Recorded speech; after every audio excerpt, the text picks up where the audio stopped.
বিয়ের প্রলোভনে যুবতীকে একাধিকবার ধর্ষণ মামলার মূল হোতা আসামি মাসুমকে রাজশাহীর এয়ারপোর্ট এলাকা থেকে গ্রেফতার করেছে র‍্যাব-৫ সদর রাজশাহী। আব্দুল্লাহ আল মুক্তাদির বাথন স্টাফ রিপোর্টার, বিশ্বের আলো টিভি, রাজশাহী বিভাগ।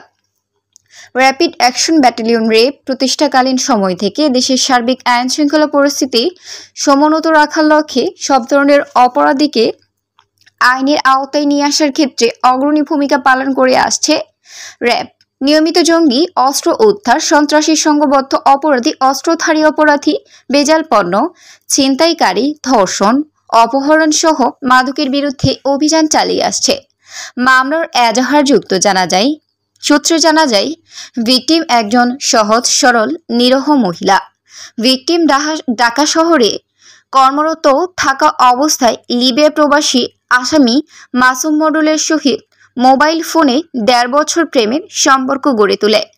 আসামি মাসুম মণ্ডল দেশে ফিরে এসে গত 11/2/2025 তারিখ সময় 6টা 30 ঘটিকায় ভিকটিমের গ্রামের বাড়িতে গিয়ে ভিকটিমকে বিবাহের প্রলোভন ও প্রতিশ্রুতি দিয়ে একাধিকবার ধর্ষণ করে। পরবর্তীতে আসামি মাসুম মণ্ডল ভিকটিমকে জাল দলিল প্রস্তুত করে মিথ্যা বিবাহের অনুষ্ঠান করার মাধ্যমে ভিকটিমকে তার স্ত্রীর মর্যাদা দিয়ে গাজীপুর ভাড়াটিয়া ভাষায় স্বামী স্ত্রীর পরিচয়ে বসবাস করতে থাকে। এই অবস্থায় ভিকটিম গর্ভবতী হলে আসামি তা জানতে পেরে ভিকটিমকে রেখে পালিয়ে আসে। পরবর্তীতে ভিকটিম আসামি মাসুম মণ্ডলের শিবগঞ্জের স্থায়ী বাসায় গিয়ে তার স্ত্রীর মর্যাদা চাইলে আসামি মাসুম তাকে মারধর ও মেরে ফেলার হুমকি প্রদান করে বাসা থেকে তাড়িয়ে দেয়। পরবর্তীতে ভিকটিম নিরুপায় হয়ে বিজ্ঞ আদালতে নালিশ করলে বিজ্ঞ আদালত বগুড়া শিবগঞ্জ থানায় ধর্ষণ মামলা নেওয়ার আদেশ প্রদান করে।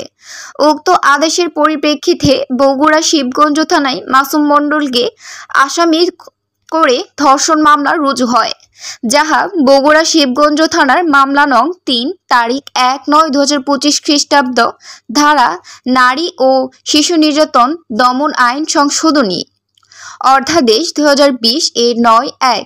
ঘটনাটি দেশব্যাপী প্রিন্ট, ইলেকট্রনিক ও সোশ্যাল মিডিয়ায় ব্যাপক আলোড়ন সৃষ্টি করে। পুলিশ ও অন্যান্য আইন শৃঙ্খলা বাহিনীর পাশাপাশি র্যাব উক্ত ঘটনার ছায়া তদন্ত শুরু করে। এরই ধারাবাহিকতায় অদ্য ২৯/১০/২০২৫ তারিখ ৫ ঘটিকায় গোপন তথ্যের ভিত্তিতে সদর কোম্পানি র‍্যাব-৫ এর একটি আভিযানিক দল তদন্তকারী কর্মকর্তার অভিযানপত্রের প্রেক্ষিতে অভিযান পরিচালনা করে রাজশাহী মহানগরীর এয়ারপোর্ট থানাধীন শাহ মখদুম বিমানবন্দর এলাকা হতে উক্ত ধর্ষণ মামলার এজাহারনামীয় মূল হোতা আসামি ১ আসামি মোহাম্মদ মাসুম মণ্ডল, পিতা মোহাম্মদ শামসুল আলম, সাং উদুলি পূর্বপাড়া থানা, শিবগঞ্জ জেলা, বগুড়াকে গ্রেফতার করে। আসামিকে উক্ত ধর্ষণ মামলার বিষয়ে জিজ্ঞাসাবাদ করিলে সে সত্যতা স্বীকার করে। গ্রেফতারকৃত আসামিকে রাজশাহী মহানগরের এয়ারপোর্ট থানায় জিডি মূলে হস্তান্তর করা হইয়াছে। এই সময় উপস্থিত ছিলেন প্রেস ও ইলেকট্রনিক মিডিয়ার সাংবাদিকবৃন্দরা।